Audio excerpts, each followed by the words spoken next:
नमस्कार साथियों, हमारे YouTube चैनल में आपका स्वागत है। अपनी तैयारी को एक लेवल अप करने के लिए हमारे चैनल को सब्सक्राइब करें, बेल आइकन ज़रूर प्रेस करें। तो ल्यूसेंट सामान्य ज्ञान theory plus question answer series में आज हम कंप्लीट करेंगे भारत का स्वतंत्रता संघर्ष के इम्पोर्टेंट फैक्ट्स।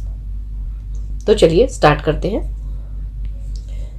तो अब देखिए, ये घोषणा हो जाती है कि 14 अगस्त को पाकिस्तान अधिराज्य और 15 अगस्त को भारतीय अधिराज्य की स्थापना होगी। जवाहरलाल नेहरू के नेतृत्व में अंतिम सरकार का गठन होता है 2 सितंबर 1946 ईस्वी को। 26 अक्टूबर 1946 को मुस्लिम लीग 5 सदस्य अंतरिम सरकार में सम्मिलित होती हैं। 27 मार्च 1947 को मुस्लिम लीग ने पाकिस्तान दिवस के रूप में मनाया। स्वतंत्रता प्राप्ति के समय कांग्रेस के अध्यक्ष जेबी कृपलानी एवं ब्रिटेन के प्रधानमंत्री क्लीमेंट एटली लेबर पार्टी के थे। ठीक है। भगत सिंह के विरुद्ध मुखबिरी करने के कारण फणींद्र घोष की हत्या बैकुंठ शुक्ल ने की थी। महात्मा गांधी द्वारा स्थापित हरिजन सेवक संघ के संस्थापक घनश्याम दास बिरला थे। गांधी जी ने कांग्रेस की सदस्यता से 2 बार त्यागपत्र दिया था, एक तो 1925 में और एक 1930 में। कई बार ये क्वेश्चंस पूछे गए हैं। बांटो और छोड़ो का नारा मुस्लिम लीग ने दिसंबर 1943 ईस्वी के कराची अधिवेशन में दिया था। कांग्रेस का प्रथम ब्रिटिश अध्यक्ष जॉर्ज यूल था। मैं देश के बालू से ही कांग्रेस से भी बड़ा आंदोलन खड़ा कर सकता हूं, ये महात्मा गांधी ने कहा था। गांधी जी हरिजन नाम वाले 3 पत्रों का प्रकाशन करते थे। ठीक है। कौन कौन से थे ये? पहला था हरिजन बंधु, ये गुजराती में था। हरिजन सेवक, ये हिंदी में था। और हरिजन, ये अंग्रेजी में था। और ये पुणे में 11 फरवरी 1933 से शुरू हुआ था। गांधी जी द्वारा गाया जाने वाला भजन वैष्णव जन तो तेने कहिए की रचयिता नरसिंह मेहता ने की है। डंडा फौज का गठन पंजाब में चमनदीव ने किया था। दीन बंधु मित्र का नाटक नील दर्पण में नील की खेती करने वाले पर हुए अत्याचारों का उल्लेख मिलता है। राष्ट्रवादी अहरार आंदोलन मजहर उल हक ने प्रारंभ किया था। आत्मसम्मान आंदोलन रामस्वामी नायर ने इसकी शुरुआत की थी। निरंकारी आंदोलन की शुरुआत दयाल दास ने की। ब्रह्म समाज का प्रतिज्ञा पत्र देवेंद्र नाथ ठाकुर ने तैयार किया था। ठीक है। एक साइड आपका आंदोलन आ जाते हैं और एक साइड उनके संस्थापक आ जाते हैं। ये मैच द फॉलोइंग में बहुत आता है, आपको ध्यान रखना है। देव समाज के संस्थापक शिवनारायण अग्निहोत्री थे। तरुण स्त्री सभा की स्थापना कलकत्ता में की गई थी। भारत भारतीयों के लिए, यह नारा आर्य समाज ने दिया था। स्वामी विवेकानंद ने 1893 ईस्वी में शिकागो में विश्व धर्म सम्मेलन को संबोधित किया था, ये हम देख चुके हैं। दिल्ली षड्यंत्र केस में दीनानाथ के द्वारा मुखबिरी की गई थी। अलीपुर केस में सरकारी गवाह नरेंद्र गोसाई बन गया था। सबसे कम उम्र में फांसी की सजा पाने वाले क्रांतिकारी खुदीराम बोस थे। इनकलाब जिंदाबाद का नारा भगत सिंह ने दिया और शहीद ए आजम भगत सिंह को ही कहा जाता है। भगत सिंह को फांसी की सजा सुनाने वाले न्यायाधीश का नाम था जीसी हिल्टन। सबके लिए एक जाति एक धर्म एक ईश्वर का नारा श्री नारायण गुरु ने दिया था। सवर्ण हिंदुओं की फांसीवादी कांग्रेस कहकर कांग्रेस का चरित्र निरूपण मोहम्मद अली जिन्ना ने किया था। यानी मोहम्मद अली जिन्ना ने क्या कहा कि जो सवर्ण हिंदू हैं उनको फांसीवादी कांग्रेस कहा। मैं एक क्रांतिकारी के रूप में कार्य करता हूँ, यह कथन था जवाहरलाल नेहरू का। महात्मा गांधी को सर्वप्रथम महात्मा किसने कहा था? रविन्द्रनाथ टैगोर ने। कई बार पूछा गया है ये क्वेश्चन। महात्मा गांधी को सर्वप्रथम राष्ट्रपिता किसने कहा था? ये आपका सुभाष चंद्र बोस ने कहा था। इसमें कंफ्यूज मत होइएगा, राष्ट्रपिता कह रहे हैं सुभाष चंद्र बोस और महात्मा कह रहे हैं रविन्द्रनाथ टैगोर। वल्लभ भाई पटेल को सरदार की उपाधि वारदोली सत्याग्रह की सफलता के बाद वहां की महिलाओं की ओर से गांधी जी ने प्रदान की थी। क्वेश्चन जब आता है तो उसमें ज्यादातर यही आता है कि वहां की महिलाओं ने दी थी। सुभाष चंद्र बोस को सर्वप्रथम नेताजी एडोल्फ हिटलर ने कहा था। गोपाल कृष्ण गोखले के आध्यात्मिक एवं राजनीतिक गुरु की बात करेंगे तो वो एमजी रानाडे थे। अच्छा, अब आप कमेंट बॉक्स में मुझे ये बताएंगे कि गोखले किसके राजनीतिक गुरु थे? ठीक है। महात्मा गांधी के राजनीतिक गुरु गोपाल कृष्ण गोखले। ठीक है, तो ये आपको यहीं से पता चल गया। सुभाष चंद्र बोस के राजनीतिक गुरु देशबंधु चित्तरंजन दास थे। भारत का बिस्मार्क सरदार वल्लभ भाई पटेल को कहा जाता है। कई बार ये क्वेश्चन पूछा गया है। शुद्धि आंदोलन के प्रवर्तक स्वामी दयानंद सरस्वती थे। 19वीं शताब्दी के भारतीय पुनर्जागरण का पिता राजा राम मोहन राय को कहा जाता है। अखिल भारतीय हरिजन संघ की स्थापना महात्मा गांधी ने की थी। फ्रैंक मॉरिस ने महात्मा गांधी को अर्धनग्न फकीर कहा था। मल्टीपल टाइम ये पूछा गया है।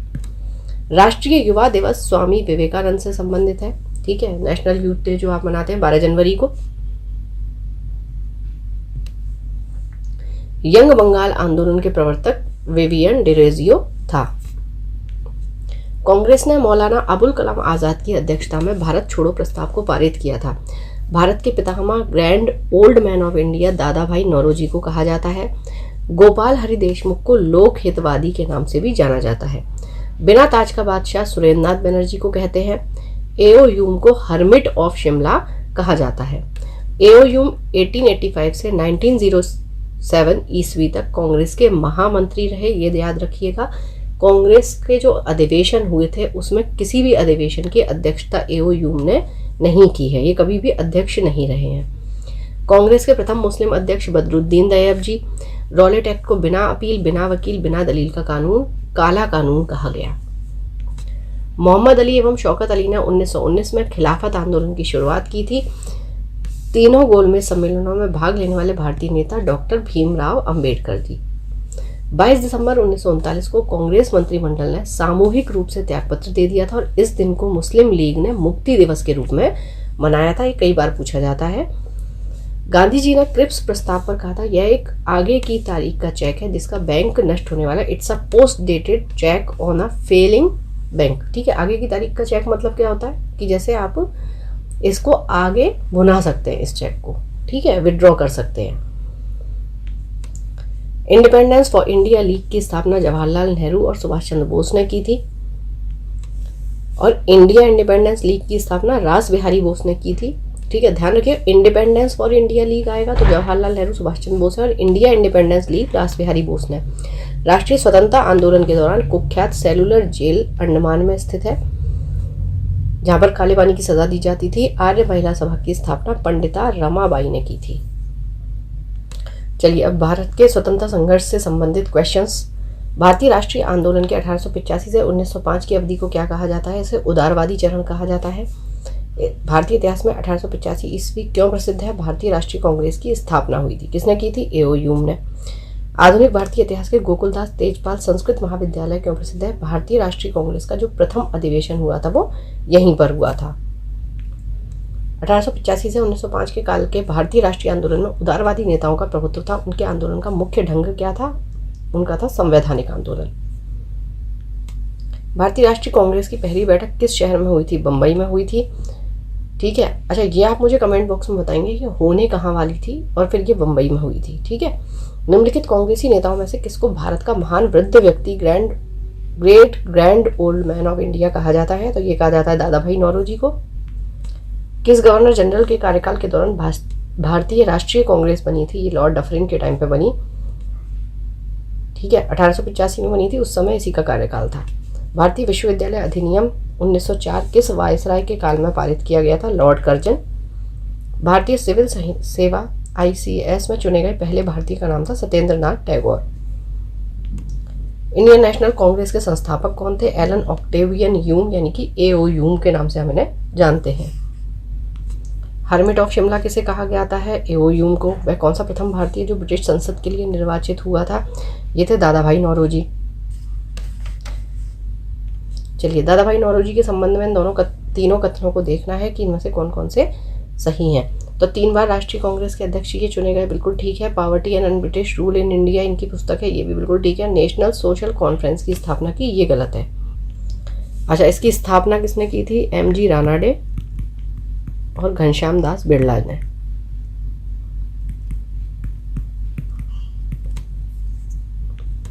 भारतीय राष्ट्रीय कांग्रेस का प्रथम अधिवेशन लगभग आखिरी समय पर पूना से बंबई स्थानांतरित कर दिया गया था। ठीक है, पहले ये पूना में होने वाला था, फिर ये बंबई में हुआ था। क्यों?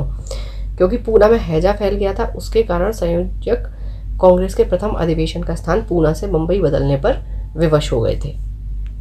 A nation in the making पुस्तक है सुरेंद्रनाथ बनर्जी की। 19वीं सदी के अंतिम चतुर्थांश में वह कौन सा तत्व था जिसने भारत में एक समान राष्ट्रीय दृष्टिकोण के उत्थान में एक महत्वपूर्ण भूमिका निभाई थी? तो देश का प्रशासनिक एवं आर्थिक एकीकरण, पाश्चात्य विचार एवं शिक्षा, प्रेस एवं साहित्य की भूमिका एवं भारतीय अतीत का पुनर्अन्वेषण, ये सारे ही पॉइंट्स थे। चलिए, 1885 में भारतीय राष्ट्रीय कांग्रेस की स्थापना के पीछे कुछ तत्कालिक कारण थे, निम्नलिखित में से कौन सा उसमें शामिल नहीं था? 1878 का शस्त्र अधिनियम अधिनियमित और भारतीय भाषा प्रेस अधिनियम ये शामिल था। 1877 में दिल्ली में आयोजित शाही दरबार जब संपूर्ण भारत अकाल की चपेट में था, ठीक है, यहाँ दिल्ली दरबार मनाया जा रहा है, ये भी सही था। 1883 का इल्बर्ट विधेयक जो था ये भी ठीक है। द्वितीय आंग्ल अफगान युद्ध इसका कारण नहीं था, ठीक है, ये आपका जो हुआ था ये था आपका 1878 से 80। पहली चीज ये किस ब्रिटिश वायसराय ने 1880 के दशक में के प्रारंभ में विदेशी शासन के विरुद्ध भारतीय असंतोष के बढ़ाने में महत्वपूर्ण भूमिका निभाई थी? तो ये था आपका लिट्टन। लिट्टन द्वारा प्रस्तावित वैधानिक जनपद सेवा स्टैट्यूटरी सिविल सर्विसेज, जिसके तहत परीक्षा की आयु 21 वर्ष से घटाकर 19 वर्ष कर दी गई, कब लागू हुआ था ये? तो ये आपका हुआ 1878 में। इल्बर्ट बेल विवाद किस वायसराय के काल में हुआ था? ये रिपन के कार्यकाल में हुआ। इंडियन एसोसिएशन यानी कि भारतीय संघ के संस्थापक सुरेंद्रनाथ बनर्जी। भारतीय राष्ट्रीय कांग्रेस की अध्यक्षता किसने की? दादा भाई नौरोजी ने। भारतीय राष्ट्रीय कांग्रेस में निम्न में से किसको नरम दलीय नेता के तौर पर नहीं जाना जाता? ये बाल गंगाधर तिलक, ठीक है। भारतीय राष्ट्रीय कांग्रेस की स्थापना 1885। डफरिन के टाइम पे निम्न में से कौन नरम पंथियों में नहीं है? बाल गंगाधर तिलक। भारतीय राष्ट्रीय कांग्रेस के संस्थापक थे असैनिक सेवक। अधिकतर जो नरमपंथी नेता होते थे वो कहाँ से थे? वो शहरी क्षेत्रों से थे, ठीक है। 1905 में ये मतलब पढ़े लिखे लोग थे, कुलीन। 1905 में बंगाल विभाजन किस वायसराय ने किया? ये था कर्जन। निम्नलिखित को उनके संगठन के आधार पर क्रमवार सजाना है, तो ये आपका सबसे पहला हो जाएगा। तो देखिए, बॉम्बे एसोसिएशन की स्थापना होती है 1885 में, मद्रास महाजन सभा 1884, इंडियन एसोसिएशन 1876 और इंडियन लीग 1928।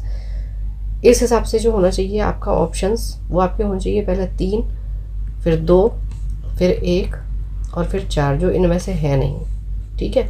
तो इसलिए आपको ईयर पता होने चाहिए। अच्छा, कभी कभी ये है कि क्वेश्चंस जो हैं आपके आंसर्स गलत हो जाते हैं, तो इसलिए आपको ऑप्शंस पता होने चाहिए कि किसका सही आंसर क्या है, फैक्ट्स आपको पता होने चाहिए, ठीक है। तो इसका सही आंसर होगा 3, 2, 1, 4। भारतीय राष्ट्रीय कांग्रेस का प्रथम मुस्लिम president Badruddin Tyab. British House of Commons का चुनाव जिस भारतीय ने लड़ा, प्रथम भारतीय कौन थे? वो दादा भाई नौरोजी। किसने कहा था कांग्रेस पतन के लिए लड़खड़ा रही है? मेरी सबसे बड़ी अभिलाषा है जब तक मैं भारत में रहूं कांग्रेस की शांतिपूर्ण समाप्ति में सहयोग करूं, ठीक है, ये कहा था कर्जन ने। भारतीय राष्ट्रीय कांग्रेस के 1905 के बनारस अधिवेशन के अध्यक्ष कौन थे? गोपाल कृष्ण गोखले। निम्नलिखित में से कौन भारतीय राष्ट्रीय कांग्रेस के स्थापना अधिवेशन में उपस्थित नहीं थे? सुरेंद्रनाथ बनर्जी। भारतीय राष्ट्रीय कांग्रेस के पहले अध्यक्ष थे WC बनर्जी। भारत के पहले लोक संघ लैंड होल्डर्स सोसाइटी की स्थापना कब हुई? 1837 ईस्वी। लैंड होल्डर्स सोसाइटी की स्थापना किसके कल्याण के लिए की गई थी? जमींदारों के, ठीक है। लैंड होल्डर्स कौन से होते हैं? जमींदार। दादा भाई नौरोजी ने 1866 ईस्वी में ईस्ट इंडिया एसोसिएशन की स्थापना कहाँ की थी? लंदन में। 1870 ईस्वी में पूना सार्वजनिक सभा की स्थापना किसने की थी? महादेव गोविंद राणाडे। तो भारतीय राष्ट्रीय कांग्रेस का प्रथम अधिवेशन कलकत्ता में हुआ था। देखिए यहाँ पे गलत हो जाता है, मुंबई में हुआ था, मतलब उस टाइम पर से बम्बई कहा जाता था, ठीक है। कहाँ पर हुआ था?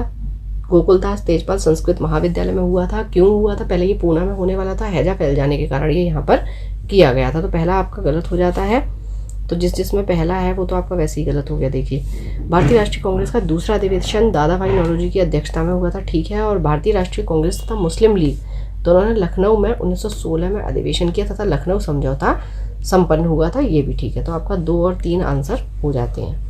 निम्नलिखित में से किस एक ने सन 1875 में हाउस ऑफ कॉमन्स में एक याचिका प्रस्तुत करते हुए ब्रिटिश संसद में भारत के प्रत्यक्ष प्रतिनिधित्व की मांग की थी? तो ये था द डेक्कन एसोसिएशन।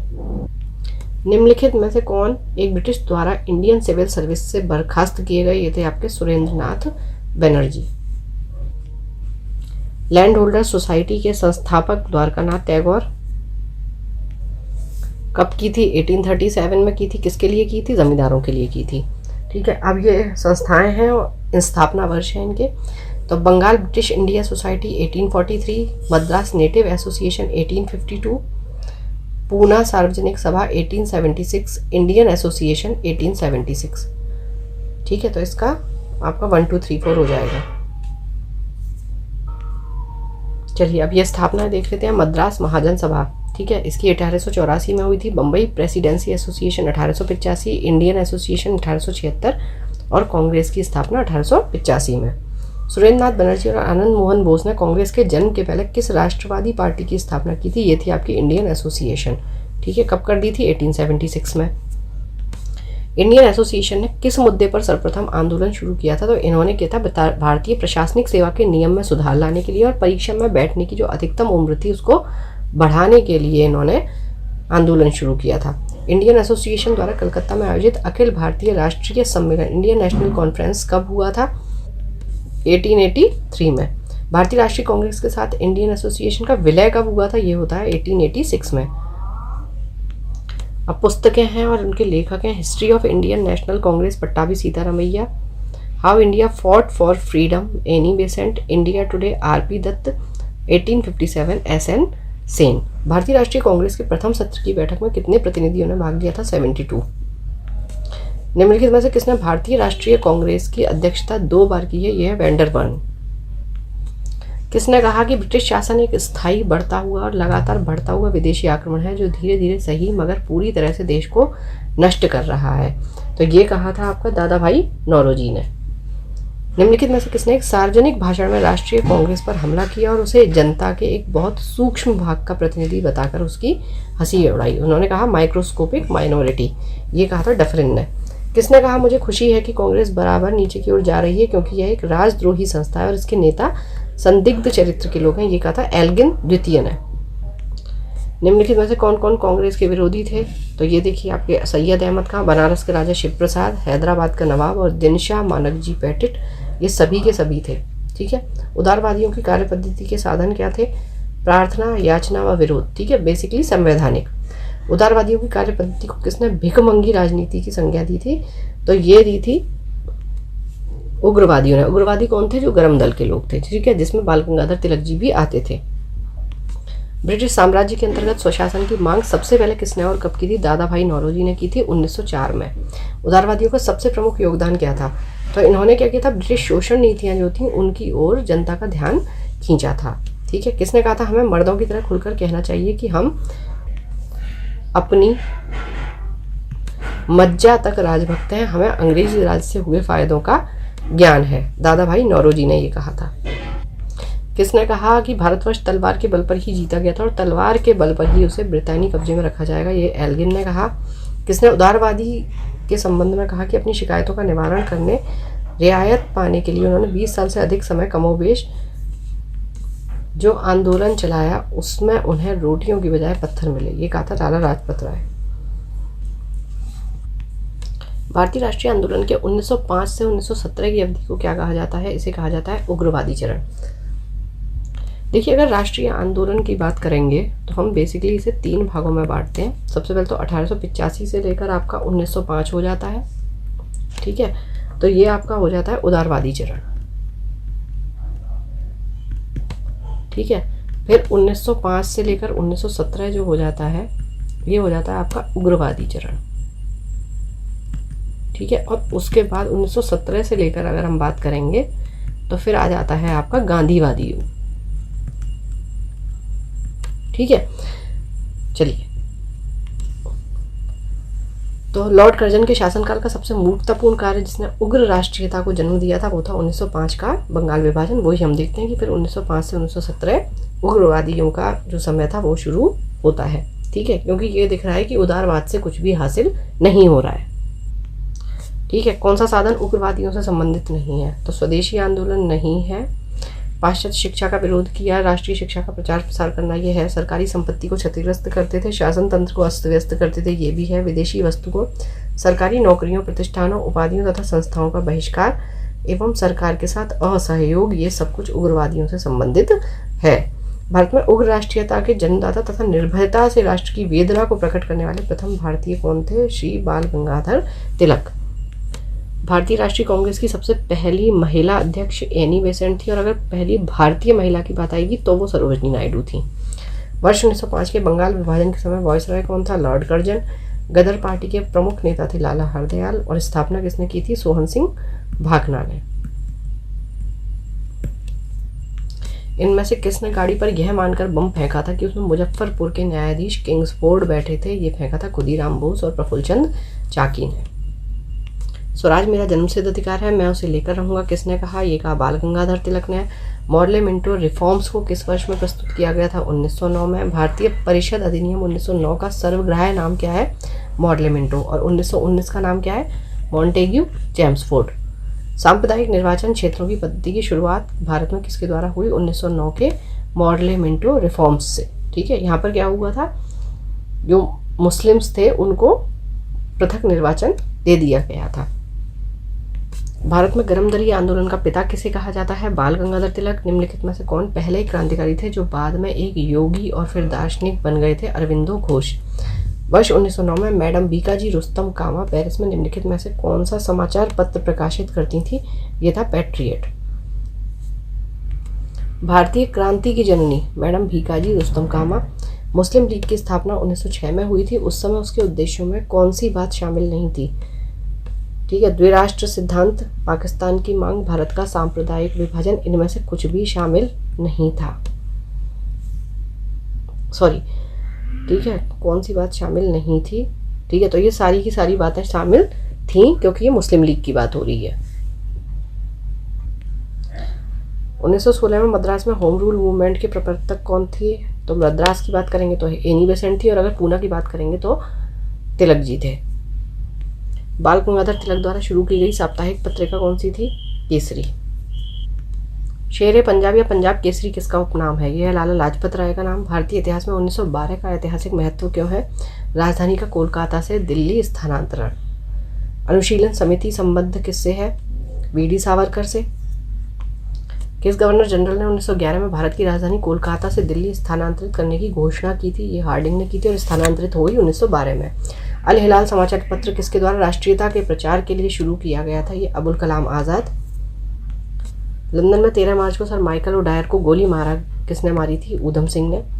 भारतीय राष्ट्रीय कांग्रेस का प्रथम विभाजन कब हुआ था? 1907 में। ये सूरत स्प्लिट के नाम से जाना जाता है, सूरत विभाजन के नाम से जाना जाता है, जब नरम दल और गरम दल में डिवाइड हो गए थे। मुस्लिम लीग की स्थापना का श्रेय जाता है, ठीक है, सलीमुल्लाह खां को जाता है। कब की थी? 30 दिसंबर 1906 को। कहाँ पर की थी? ढाका में। महाराष्ट्र के गणपति उत्सव आरंभ करने का श्रेय बाल गंगाधर तिलक जी को। स्वदेशी आंदोलन शुरू किया गया था बंगाल विभाजन के विरोध के रूप में। बंगाल विभाजन के विरुद्ध विद्रोह का नेतृत्व किसने किया था? सुरेंद्रनाथ बैनर्जी ने। बंगाल विभाजन 1905 के पीछे ब्रिटिश सरकार का उद्देश्य क्या था? बंगाल में अकाल के कारण उत्पन्न आर्थिक अव्यवस्था को दूर करना, बंगाल में मुसलमानों के हितों की रक्षा करना या बंगाल में बढ़ते हुए राष्ट्रवाद को दबाना, यही उनका उद्देश्य था। 1916 में जो लखनऊ समझौता हुआ कांग्रेस और मुस्लिम लीग के बीच, उसके दूरगामी परिणाम क्या हुए? उसका परिणाम हुआ भारत का विभाजन और पाकिस्तान का निर्माण। 1907 के कांग्रेस के सूरत अधिवेशन की अध्यक्षता किसने की थी? डॉक्टर रास बिहारी घोष ने। अनुशीलन समिति थी एक क्रांतिकारी संगठन। किसने कहा था कि कांग्रेस आंदोलन ना तो लोगों द्वारा प्रेरित था, ना ही यह उनके द्वारा सोचा या योजनाबद्ध किया गया था? ये कहा था लाला लाजपत राय ने। निष्क्रिय विरोध यानी कि पैसिव रेजिस्टेंस के सिद्धांत का प्रतिपादन किसने किया था? अरविंदो घोष ने। बंगाल 1905 में विभाजित हुआ, जिसके विरोध के फलस्वरूप यह पुनः एकीकृत हुआ था 1911 में। निम्नलिखित में से एक नए युद्ध के समय भारत की रक्षा के कानून के प्रावधानों को, जिसे 1916-15 में पंजाब के गदर के विरुद्ध इस्तेमाल किया गया था, शांति के समय में भी जारी रखना चाहता, ये था लॉर्ड हार्डिंग। 1906 में मिंटो से शिमला में मिले मुसलमानों के शिष्टमंडल ने प्रार्थना की कि मुसलमानों के लिए पृथक निर्वाचन वर्ग चाहिए। बंगाल का विभाजन कब हुआ? 15 अक्टूबर 1905 को। निम्नलिखित में से कौन सा नेता कांग्रेस के गरम दल से संबंधित है? यह है अरविंद घोष। निम्नलिखित में से किस नेता ने 1906 में कलकत्ता कांग्रेस अधिवेशन की अध्यक्षता की थी? ये थे आपके दादा भाई नौरोजी। निम्न में से कौन उग्रपंथी नहीं था? ये गोपाल कृष्ण गोखले। ठीक है, भारतीय राष्ट्रीय आंदोलन गर्मपंथियों के प्रभावाधीन आया 1906 के बाद। 1908 में बाल गंगाधर तिलक को जेल हुई थी, कितने वर्ष की? 6 वर्ष की। Thank you for watching, keep learning, stay with me.